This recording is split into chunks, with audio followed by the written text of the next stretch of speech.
Mesdames et messieurs, ici Chaz sur la chaîne Serial Chaz le Phénix pour vous parler des spoils du chapitre 1064 de One Piece. Bien entendu, nous sommes dans notre tenue de révolutionnaire. J'ai pas encore mis la capuche, mais sait-on jamais, puisque le sujet est très intéressant. Oda passe encore une fois la vitesse supérieure. Ça me met très bien en fait, de voir que l'eau Barbe Noire, c'était pas juste un petit passage comme ça, et qu'on va vraiment suivre le combat. Ça c'est excellent. C'est excellent, parce que on va pas se mentir, là, ok, peut-être que Luffy va rencontrer Vegapunk, et ça c'est intéressant, mais pour l'instant, c'est ça qui m'intéresse le plus. D'ailleurs, vous écrivez pas assez de blagues en commentaire, j'essaye de les voler, mais c'est pas bon, donc bref, n'hésitez pas à en écrire. Donc, les spoilers de ce chapitre, déjà c'est GoatPeace FR qui les partage, et donc je like, un petit like toujours, et donc, voilà, Laboratoire de Egghead, donc c'est le titre du chapitre. Et en page de couverture, t'as Kuzan et Van Augure des pirates de Barbe Noire. Et donc, voilà, ils sont sur le navire des pirates de Barbe Noire. Déjà, c'est assez fou, et même je trouve ça assez étrange, parce qu'on était quand même sur l'histoire, en gros, de, justement, le Germa. Donc on partirait vraiment sur une mini-aventure qui concerne en plus Barbe Noire. Tant mieux, moi je dis tant mieux, c'est beaucoup plus intéressant, on va pas se mentir. Mais Van Augure, ça veut dire qu'il a fait ça avant de venir contre l'eau. Enfin, son pouvoir de téléportation, en vrai, il est cheaté de fou. On parle de quand même un manga qui parle de piraterie, de navigation, et le mec peut se téléporter. En vrai, même pour... je sais pas, former des alliances ou voler des choses, c'est vrai que c'est ultra pratique son pouvoir. Franchement, la téléportation, c'est là. Donc, l'eau vs Barbe Noire, l'eau utilise amputation, mais Teach contre. Pendant qu'ils se battent, Pudding est total sur le navire de Barbe Noire et a éveillé son troisième œil. Encore une fois, il peut toujours y avoir certaines informations qui vont différer de la version finale, et tant mieux, parce qu'au final, sinon, qu'est-ce qu'on aurait à dire lors de la review? Bah, beaucoup de choses, parce que, en fait, j'aime bien m'attarder sur les dessins, en fait. C'est pour ça que je pense vraiment que ça restera toujours sur la chaîne secondaire, les spoils, parce que je sais que ça intéresse, tu vois, et je les lis pour préparer mes vidéos. Mais voilà, et donc, voilà, éveil du troisième œil de Pudding, c'est normal.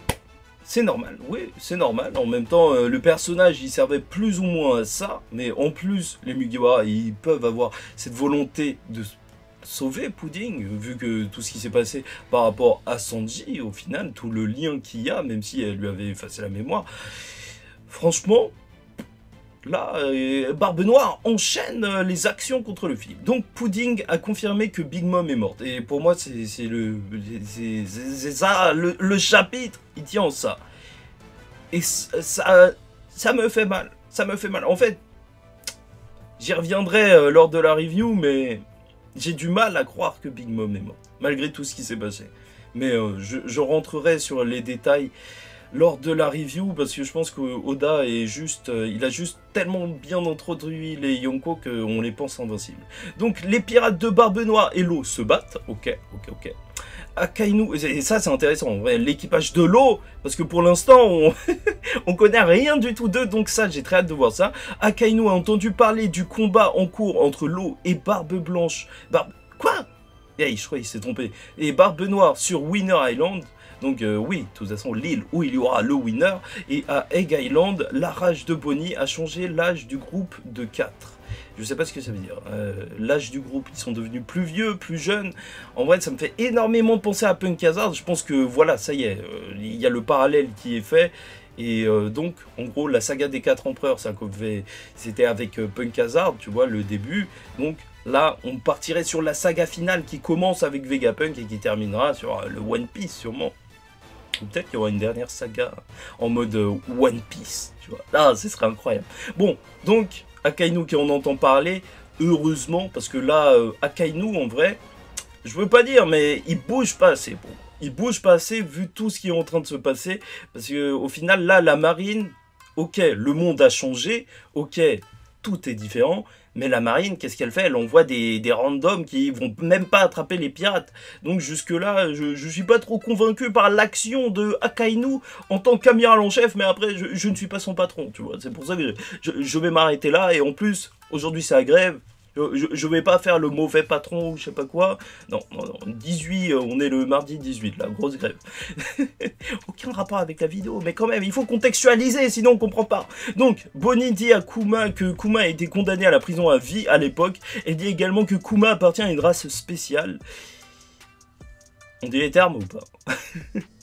Parce que encore, tu vois, bon, peut-être on va nous dire c'est un lunarien. Et tu sais pourquoi je pense ça? Mais ce serait bizarre qu'en même temps, tu vois, les seules races qui soient vraiment discriminées dans le monde de One Piece, hormis les hommes poissons, bon après peut-être qu'il y en a beaucoup d'autres, mais à chaque fois ils sont bronzés, voilà, voilà. Hein, on a compris les dragons célestes, hein, on vous voit, on vous voit. Donc, Zoro, et de toute façon, ils vont se prendre une patate. Hein, et, la justice sera rendue, t'inquiète pas. Zoro et Brook sont restés sur le bateau, mais tout le monde possède de nouveaux vêtements. Alors là, c'est peut-être l'information, c'est... je sais pas pourquoi il écrit ça. À la fin du chapitre, là, c'est très intéressant. Shaka parle à Dragon. Shaka dit qu'il, Vegapunk, mourra probablement bientôt. Et... wow. En vrai, des contacts entre Vegapunk et... Dragon, c'est juste ouf. Vraiment, c'est incroyable. C'est incroyable. Peut-être qu'on peut établir vraiment un lien officiel entre les deux à partir de ce moment-là. Je sais pas. Je sais pas, mais ce chapitre, en vrai, il est plein d'informations. Même si le dernier chapitre, en fait, il envoyait du lourd. Parce que, voilà, t'avais la confrontation Law et Barbe Noire, mais surtout beaucoup de fruits du démon. Là, par contre, t'es en plein dans le lore de One Piece. Et ça, c'est excellent, c'est juste excellent.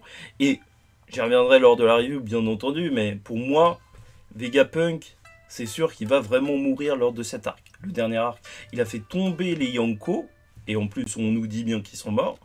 Donc, en fait, le passé est tombé, et de toute façon, c'est toujours, c'est une histoire de temps, en vrai, qui nous est racontée, même depuis Wano, qui est vraiment clairement appuyée, et l'ancienne génération doit tomber pour que la nouvelle, justement, se relève. Et de toute façon, One Piece, c'est une histoire de transmission, aussi, de volonté qui est transmise.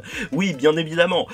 Et donc, voilà, bref, si vous travaillez à Fnac ou à Cultura, j'ai besoin de votre aide, donc n'hésitez pas à écrire un commentaire sous cette vidéo, et n'hésitez pas aussi à liker ou disliker la vidéo, commenter, vous abonner si vous n'êtes pas encore abonné, comme ça on parlera d'autres choses sur la chaîne secondaire. Donc de toute façon il faut qu'on parle du dernier chapitre de Chainsaw Man, enfin j'en parlerai demain normalement vu tout ce que j'ai à rattraper dont il faut que je parle, et bref, voilà, en attendant la suite je vous dis ciao tout le monde. D'ailleurs il y a la review Bleach qui est sortie sur la chaîne principale, et paix sur vous.